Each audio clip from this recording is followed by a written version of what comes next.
This edition of My Thoughts Monday is brought to you by Valve Performance, the team behind the Nordboard, Force Decks, the Groin Bar, and Human Track. Guys, the most important ability for all of our athletes is availability, and that's the absolute goal of Valve Performance, is to provide solutions to performance professionals so that we can get the right information to make the right decision at the right time for the betterment of the athletes that we get to work with.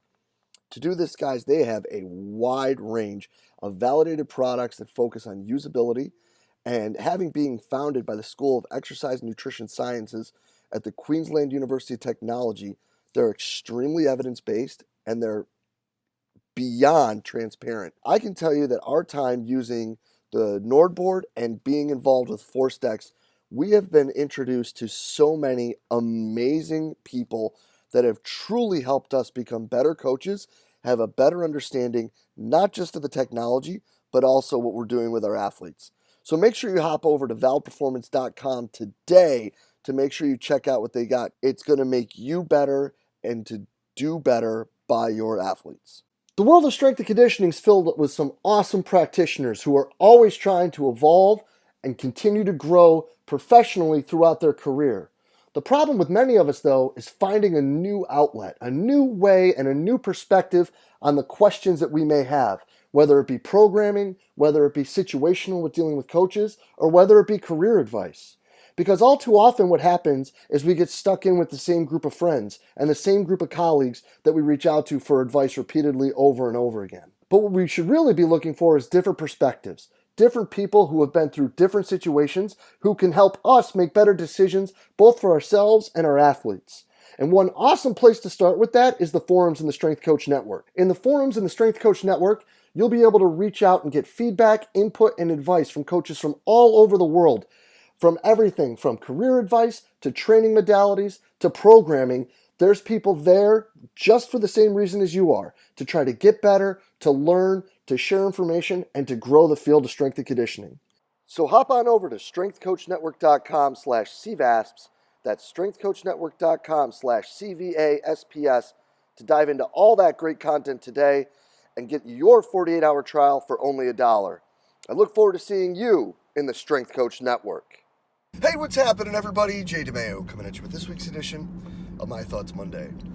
Today, guys, I kind of wanted to revisit a little bit of a discussion that we were having on Twitter recently, and that is discussing, again, the idea of these models that people are using when it comes to developing their performance staffs in an higher level sport, whether it be the pros or college.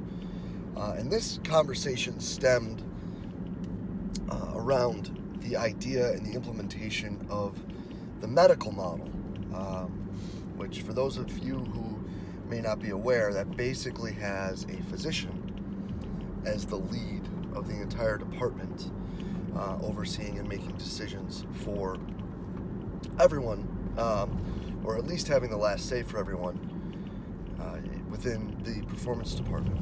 Now, there are some pros and cons to this, right? The biggest pro to this model is that you now have someone who is typically an outside entity making final decisions that should only have the best interest of the athlete in mind.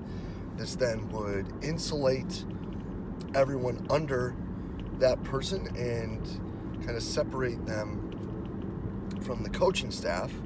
So looking at it as, from the S&C point of view, a positive to this would be the removal from certain activities that could put you in harm's way for your career, like these extra workouts or whatever it may be, or punishments if people are still doing that. The cons, though, when you look at this, and were so greatly brought up by some of the people involved, shout out to them, is the biggest one, in my opinion, is that the negative is also a positive, and that is that they are an outside entity. And when you have someone who is overseeing the entire program, process, whatever it may be, if they are not completely engulfed in the culture, in the society that is built within that athletic department, they may or may not be able to have a full understanding of everything going on in that situation. They may not totally know the kid very well. They may not know the coaches very well. They may not know the rest of the support staff very well, and all of the access to whatever other resources you may have to better what these individuals are capable of doing and to improve their care. Now, I mean, obviously, too, it went in the direction, as it usually does, is to typically physicians don't understand what we do as strength and conditioning or sport performance, or whatever we want to call it, professionals. But I think that for today's talk, I'm going to stay away from that, and I'm going to go in a different direction. Outside of them not being present, the other issue that I have with that is that, the first thing people say when they talk about the medical-based model is it's based on athlete safety. Okay, cool, thanks. I don't know any situation now in sport and in this lawsuit-happy society that we live in where we are putting people in harm's way. So that in and of itself is a red flag to me. And on top of that, I think that the bigger problem with it is that it is a model, and we know that all models are wrong. Some are useful, but all of them are wrong.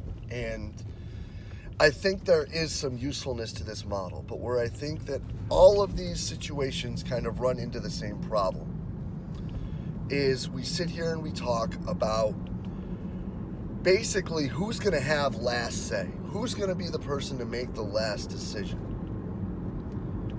Well, I'm going to say that I think it should be two people. And it shouldn't be us. It shouldn't be the strength and conditioning coach.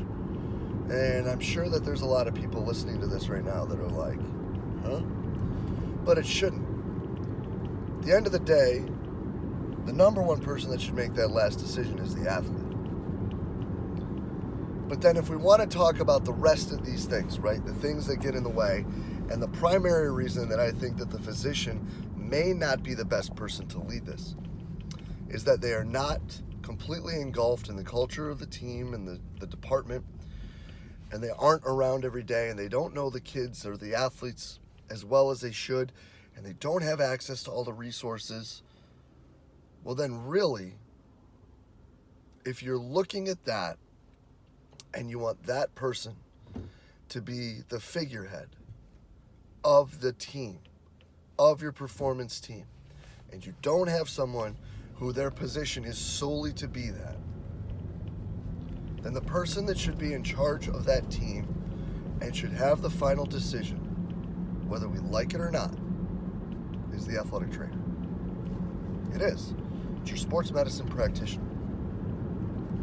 They have direct access to all the physicians that you're going to work with. They have direct access to all the outside clinics for physical therapy that you may be using. They have direct access to all nutritional, mental health, all of those things. And, again, something that they have that we don't is they have access to HIPAA privileges.